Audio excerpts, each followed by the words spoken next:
My husband died suddenly, and his delusional best friend is trying to hijack his memorial, told lies about our marriage, and is trying to make herself the widow instead of me. Posted by you/angry widow?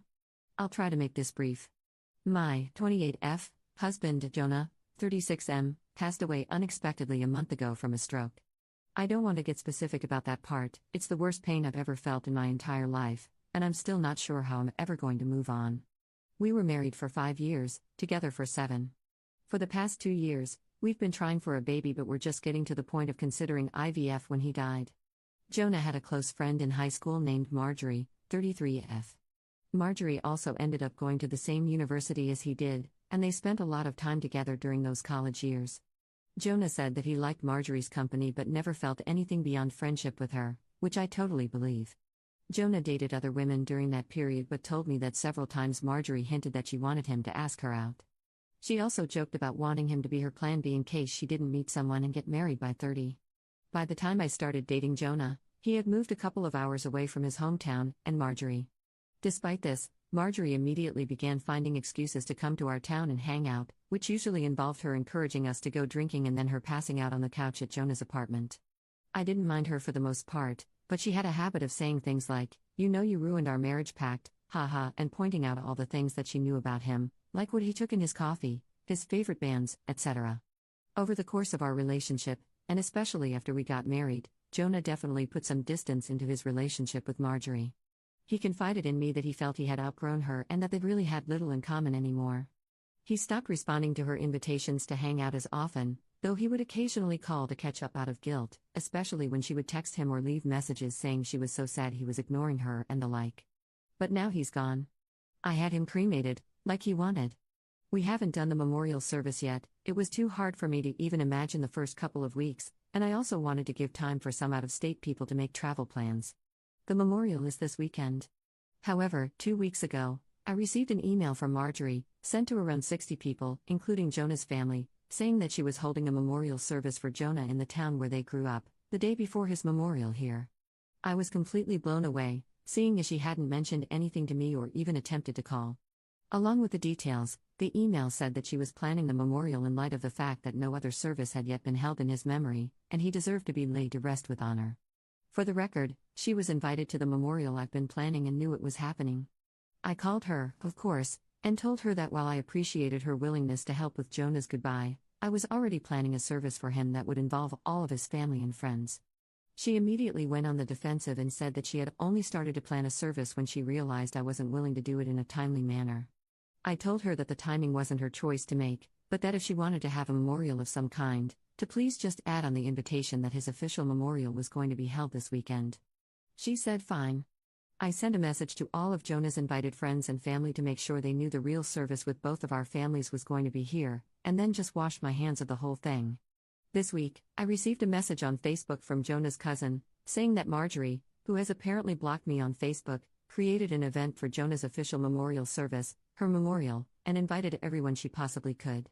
I've been getting blown up with emails asking which day the memorial is and where. I'm honestly furious. I don't have the emotional energy to deal with this. I ended up putting a post up on my wall, reiterating the date of his service here and asking people to please share it. Thankfully, I think the older members of the family don't use Facebook or email very often, so most of them haven't been confused, but a lot of people now think that Marjorie's service is the real one. I called Marjorie again, asking her to add an addendum to her event saying that his actual memorial was going to be here. She told me that Jonah would have wanted it this way and that if I couldn't appreciate her efforts, I wasn't invited to say goodbye to Jonah. I told her that was fine, seeing as I'd already said goodbye to Jonah when I held him as he died. She hung up. Apparently, she's now spreading information to her mutual friends with Jonah, saying that he was planning on leaving me because I wasn't able to conceive.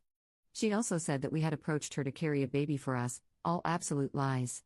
His cousin sent me a screenshot of a text where she said that Jonah always thought we would have the cutest baby together and that Op doesn't understand how much he wants children. I'm at a loss as to what to do. I don't care what she says about me, but she's now tarnishing my husband's memory, especially by saying that he wanted a divorce. Jonah would never have left me, and anyone who knows him at all knows that we were committed to each other above all else. I need to figure out how to tell this woman to FCK off without encouraging her to spread more lies. And I also want to just forget the whole thing and crawl in bed and never get up again. Help me, please. Top/relevant comments. Commenter. I'm so sorry for your loss. I can't imagine the pain you must be in right now. Marjorie sounds completely insane and malicious. If I were in your shoes, I'd be very tempted to go scorched earth on her, but that wouldn't be the most constructive approach here. So here's what I'd do instead. Send an email to all of the guests you've invited to attend the actual memorial service stating, just to reiterate, the service will be held at X location on Y date. Do not mention Marjorie, her lies, or the second service. Contact the funeral home and see what can be done to pull the plug on Marjorie's service. Delete and block this woman on all forms of social media, email, your phone, everywhere. Content yourself with the knowledge that if any of Jonah's and Marjorie's mutual friends have half a brain, they'll understand she's out of her mind or at least being outrageously inappropriate. Update 2 days later. I apologize for not updating sooner, but a lot happened over the last couple of days. Thank you to everyone who offered help and advice. For those who offered monetary assistance, Jonah and I were in a stable financial position. I'm going to be comfortable until I decide to go back to work. Your willingness to help was deeply appreciated, however, and I'm truly bowled over by your kindness. I took the advice of the majority of comments and called the chapel where Marjorie was planning her service. I spoke with the pastor, who immediately told me that he had been trying to get in touch with me regarding the service. Apparently both Jonah and Marjorie had grown up in that church. I am not religious, and neither was Jonah as an adult. My voicemail has been flooded, so it's definitely plausible that I overlooked his call. He immediately expressed how sorry he was to hear of Jonah's loss and said he had received my contact info from Jonah's great aunt, who still attends there. He said he was surprised when Marjorie asked to have a service for Jonah, but she had claimed that Jonah and I were separated and I didn't want to be involved. He had been trying to follow up with me, but obviously, that didn't happen. He was very apologetic and said that we could cancel the service or move forward in any way that felt right to me. He said that he knew the church members would appreciate the service, since many of them remembered Jonah as a boy, but obviously Marjorie would no longer have a role. I agreed that the service could go forward. He called to speak with Marjorie after our conversation and informed her that she was no longer welcome to participate in the organization of the service after her behavior. He wouldn't tell me all that she said, but said she was distraught, and he recommended some mental health/spiritual services to her that he hopes she accepts. She apparently apologized for lying and asked to speak with me, but I declined. I feel bad if she's truly contrite, but I just have too much on my plate right now. We had 2 beautiful services for my husband, first the one at his hometown church, and then the non-religious one that I planned. Everyone who came wanted to honor Jonah, and that's all that really matters. I was told a dozen stories about him that I'd never heard before, and I laughed so hard I cried, then cried some more. My cousin was on the lookout for Marjorie, and I honestly didn't think about her the whole weekend. She turned up for the first service, and then the pastor ended up speaking with her, unbeknownst to me. My cousin says he was sympathetic but firm and told her that her presence there would be inappropriate. Surprisingly, she left without fuss. I'm still not sure the situation is entirely resolved, but I got to lay my husband to rest in the way he deserved, and that's the most important thing to me right now. Thanks, everyone, for your support. Top/relevant comments. Commenter. I'm glad the pastor is such an awesome, compassionate person, and that you were able to memorialize your husband with people who cared about him. Ops response. I definitely expressed my heartfelt appreciation to him. I tend to be uncomfortable in religious settings, which is why I immediately told him that I'm not religious, but I was really moved when he said, "That part doesn't matter right now. You loved your husband, and there is always a place for love here." I teared up, I admit.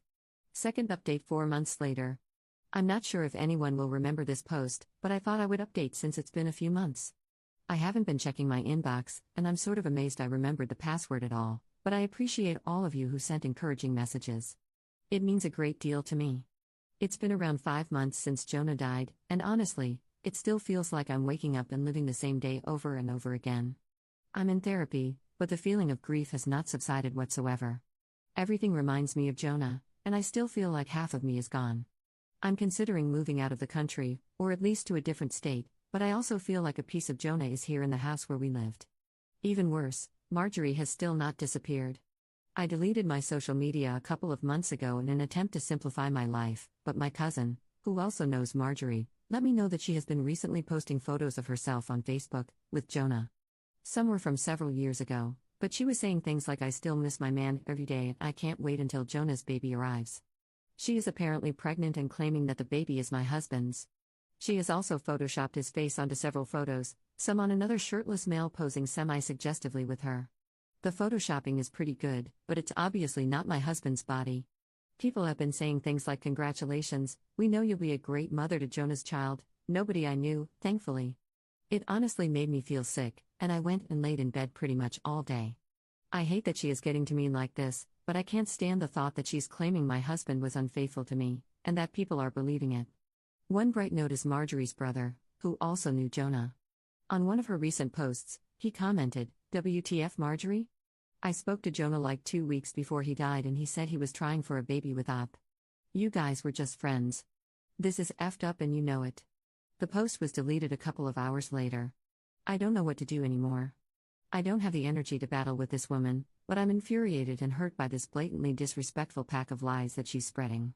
My cousin called her and asked that she remove the photos, but she apparently said that Op can go to hell. She just doesn't want to accept that Jonah wanted a baby with me more, and she couldn't give him one. I'm lost. What can I do about this? It seems like all I can do is sit and watch this crazy woman try to convince Jonah's friends and family that he never loved me. Top/relevant comments. Commenter. This is what you should remember when her delusions get to you, even her own family knows she is crazy. What you and your husband had together doesn't need to be photoshopped and lied about on Facebook, it was real. Every single time that fool has to Photoshop a picture in order to fabricate intimate memories, she is reminded that you are the one who actually got to experience them. You won, and there's not a day that goes by where Marjorie forgets that. Third update 2 weeks later. A lot has happened since my last update. Hopefully, this will be the end of the story. Marjorie's brother became very concerned after speaking to me and apparently questioned Marjorie extensively about her behavior. She continued to claim that she was pregnant with Jonah's baby and that they had had a lengthy affair, but the details didn't add up. The brother knew Jonah pretty well and was generally aware of his work schedule, etc. She said they were meeting at a hotel at lunchtime 3 days a week, but he knew that Jonah came home for lunch with me every day. Stuff like that. He went home late that night to sleep on it. After he went home, Marjorie came over to see me at 3 a.m. She started screaming at me to come outside, saying that I had ruined her relationship with Jonah and how happy they were before me, etc. I called the police and her brother, who both arrived around the same time. She pushed the police officer who tried to ask her what was going on and was immediately arrested. I felt bad for her brother, but he just apologized to me repeatedly. Marjorie yelled expletives and tried to demand special treatment because the police were apparently hurting her baby by keeping her in the car. I gave a statement, and they left.